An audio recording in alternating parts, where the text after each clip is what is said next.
Hi, this is Remembering the Past, the show where we talk about people who died recently who had a profound effect on our history, our society, or our culture. Tonight our feature is Dr. Janet Rowley, who died recently at the age of 88. Dr. Rowley was a physician at the University of Chicago, one of the most prominent female physicians in the United States, and her groundbreaking discovery in 1973 was the link between genetics and cancer.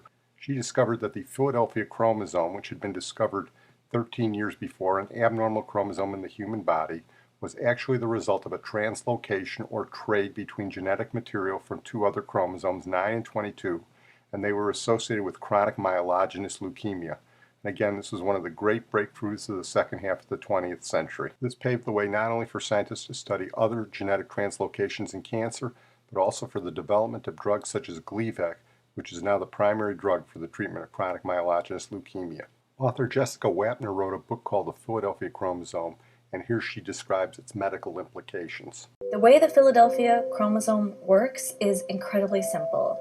It is a piece of chromosome 9 and a piece of chromosome 22 swapping places. And that one small change is enough to cause a deadly blood cancer. It is mind-blowing how simple this change is and how dramatic the effects are. Well, for this discovery, Dr. Rowley won, among others, the Presidential Medal of Freedom. And here's a report from the University of Chicago on the work of Dr. Janet Rowley. In 1960, when Peter Noel and David Hungerford discovered the Philadelphia chromosome, it was commonly thought that it was comprised of a shortened chromosome number 22. It was not until 13 years later that a doctor doing research using a new staining technique determined that the Philly chromosome was actually made up of remnant pieces from chromosomes 9 and 22. This translocation of genetic material is the hallmark of CML. The doctor responsible for the discovery was Dr. Janet D. Rowley. Janet Rowley was born in 1925 in New York City. When she was 3, her family relocated to Chicago. Her parents both excelled in their field, and young Janet would grow to do the same. At the age of 15, she was admitted to a program for junior and senior high school students at the University of Chicago. Her voracious love of the sciences kept her focused, and the program molded her for life. The third year of the four-year college, I took a general bio-psych course, and that clinched it. Firstly, involved in physiology, but then I decided that medicine was really much more interesting, and working with patients and trying to do something that could help some patients. When children came along, Dr. Rowley continued to practice medicine part-time in area clinics, juggling the duties of wife, mother, doctor, and researcher. That's what I did both in Maryland when we were there, when my husband was at the National Institutes of Health, and when we came back to Chicago, to the University of Chicago. I was working part-time in clinics, and he was doing research here at the university. He went to England on sabbatical, and I, of course, went with him with our 3 children. I got involved in a research project that I liked that had to do with chromosomes. I approached one of my former professors about working part-time at the university on a research project having to do with chromosomes. He said, yes, I'd complete my project and have the use of a microscope and a dark room. And then I had the chutzpah to ask him if he'd pay me, and he said yes. So I was paid for working part-time on a project of my own interest. This opportunity set Rowley on the path to discovering the translocation responsible for CML. And Dr. Jacobson was a hematologist, and so every so often he'd ask me if I'd look at chromosomes of some of his patients, particularly CML patients, because it had been discovered in 1960 by Noel and Hungerford that there was a unique marker chromosome called the Philadelphia chromosome in CML patients.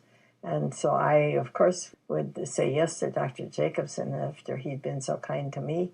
And so I built up a collection of samples from patients with CML. A second trip to Europe provided an opportunity for Rowley to learn a new technique for staining chromosomes. I learned a new technique called banding, which was really magical because before that, we'd look at chromosomes, they were uniformly stained. You could sort of tell one from another because there are big ones and little ones, and ones with sort of a constriction in the middle and others with a constriction at one end. But that was a pretty gross separation. And instead, Now with banding, you could tell every chromosome apart. And not only that, you could see portions of chromosomes as well. So when I was looking at cells from patients with CML, I started out first looking at cells from patients in blast crisis because they had extra chromosomes. And I wondered what the extra chromosomes were. And with banding, I'd be able to tell. As I said, I work only part-time, so I could take photographs of the chromosomes at the university and then take the photographs home and analyze them at home on my quotes days off. And I did this in my dining room table, cutting out the chromosomes and arranging them according to a set nomenclature. And I noticed and I could identify the extra chromosomes, but what caught my attention was the fact that in addition to the Philadelphia chromosome, these chromosomes from the several patients that I looked at all had extra material at the bottom of the long arm of chromosome 9. And it looked just like the banding pattern of the missing piece of the Philadelphia chromosome. I had previously, about 6 months earlier, found translocation in an acute leukemia patient. So I thought, well, this looks like a second translocation in a different disease, though still leukemia. But I had chronic phase samples from many of the same patients, and so I looked at the chronic phase, and there was the 922 translocation on the chronic phase patients' samples as well. Then, of course, you could say, well, maybe it was just a genetic abnormality that they might have had.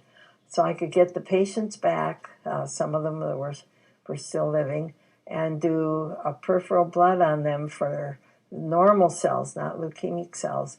And their normal cells had a perfectly normal karyotype.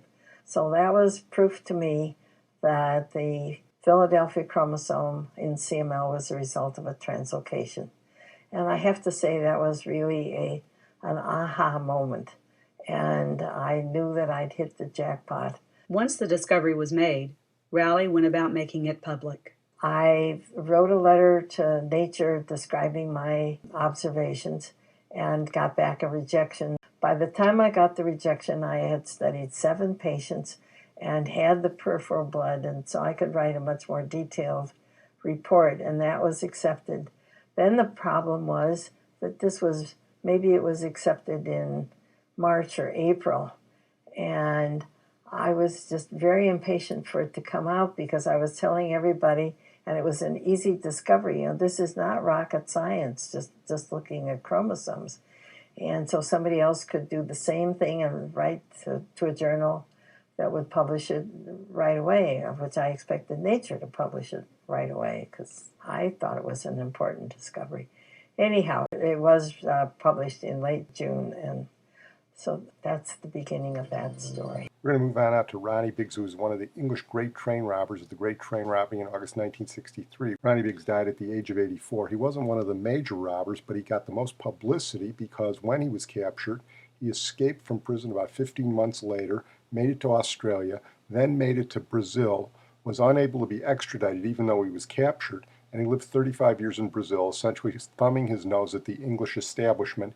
He finally came back about 10 years ago and died recently. The robbery netted what would be today about $15 million in currency.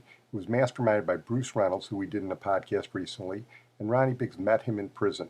Here's a story from the Telegraph on the Great Train Robbery of August 1963, with a mention of Ronnie Biggs. I think part of it was a train. At the time, if you go back to 63, one of the most popular things were people going and watching westerns. And so the idea that here in Britain we could actually have a train robbery, I mean, they only missed out by not having horses, but they pulled it off. And within a couple of days, it had been given the nickname of the Great Train Robbery. And ever since, it's never been out of the news. The staggering fact, though, is that Scotland Yard didn't recognise there was a robbery until 7 hours after the robbery. They got their lines crossed and thought Cheddington Station had been robbed. And they thought, well, it can't have very much money. It's a small local station. So they didn't react for 7 hours until somebody said, no, it's the train that's been robbed and the money's gone. The hunt was on. But it was to go on for many, many years. What was also very interesting is that the authorities, because it became such a big crime and became popular, they quickly, because the government was so unpopular, were on the side of the robbers. And there were lots of jokes in pubs if you gave in a fiver, everyone would say, oh, what is that from the Great Train Robbery? And so the government really wanted to pretend that they were getting control of the situation. So in fact, when they went to court, they hardly had any of the senior robbers. Then, of course, when they're still thinking they're just about to capture them, then Charlie Wilson goes over the wall from Winsome Green in Birmingham, and about a month later, Ronnie goes over the wall. So, it gave them more people to chase, and it did very much become a media event. And part of that was that because there was no proper numbering of the notes and things, everybody was being treated suspiciously. So if anybody, especially in the South, so around London and the South, if somebody spent too much, they were being questioned, which of course again put the public on the side, but they were being treated like criminals. So then they sort of went, yeah, good on them. And I think the other thing, it was money from the banks. It wasn't somebody's personal wealth that got robbed. Today's equivalent would be if somebody hacked in and stole the entire payroll of the House of Commons. I reckon the public would say, good on them. That's really quite funny. And so although it is a crime and people did get hurt, it was something that could capture the imagination of the public. We're going to move on now to Tom Laughlin, who died at the age of 82. And Tom Laughlin was the creator and star of the independent movie Billy Jack in 1971, which was made for $800,000 and grossed about $70 million. It was a big deal back then. What was it about? Well, I'll refer you to IMDb. Billy Jack is a half-Indian, half-white ex-Green Beret who is being drawn more and more toward his Indian side. He hates violence but can't get away from it in the white man's world. Pitting the good guys, the students of the peace-loving free arts school in the desert versus the conservative bad guys in the nearby town, the movie plays definitive late 60s themes and messages: anti-establishment, make love not war, the senseless slaughter of God's creatures, the rape of society figuratively and literally, two-sided justice, racial segregation, and prejudices. Says it all, doesn't it? Here's one of the famous lines from Billy Jack. We got the law here, Billy Jack. When policemen break the law, then there isn't any law. Just a fight for survival. Here's one of the great scenes where he beats up on the bad guy Bernard. Bernard, I want you to know that I try. When Jean and the kids at the school tell me that I'm supposed to control my violent temper and be passive and nonviolent like they are, I try. I really try. But when I see this girl with such a beautiful spirit, so degraded, and when I see this boy that I love rolled out by this big ape here, and this little girl who is so special to us that we call her God's little gift of sunshine. And I think of the number of years she's going to have to carry in her memory the savagery of this idiotic moment of yours. I just go bizarre. Yeah, he does some hop keto on Bernard. Here's the famous hippie song from the movie. Go ahead and hate your neighbor. Go ahead and cheat a friend. Do it in the name of heaven. You can justify it in the end. There won't be any trumpets blowing come the judgment day on the bloody morning after. One tin soldier rides away. Never thought that girl could sing. One last bit of trivia about Tom Laughlin. Came from Milwaukee, and one of his neighbors when he was growing up was Gene Wilder. Tom Laughlin was a greaser, and Gene Wilder was a nerdy Jewish kid, and Tom Laughlin beat up on poor Gene Wilder. Where else are you going to get great stuff like that? We're going to close tonight with a Ray Price, country music singer. He had a great voice, and in the mid-1950s he had a big hit with a song called Crazy Arms. You'll notice, like a lot of country singers back then, he sounded like Hank Williams. He actually roomed with Hank Williams in Nashville for a little while. Crazy arms that reach to hold somebody new, or my yearning heart keeps saying you're not mine.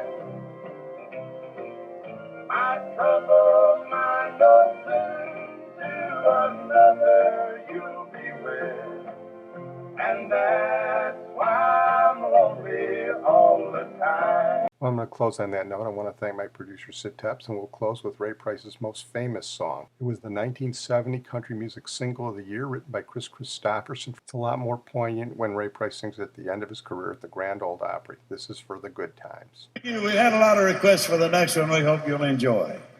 Lay your head upon my pillow, hold your warm and tender body close to mine.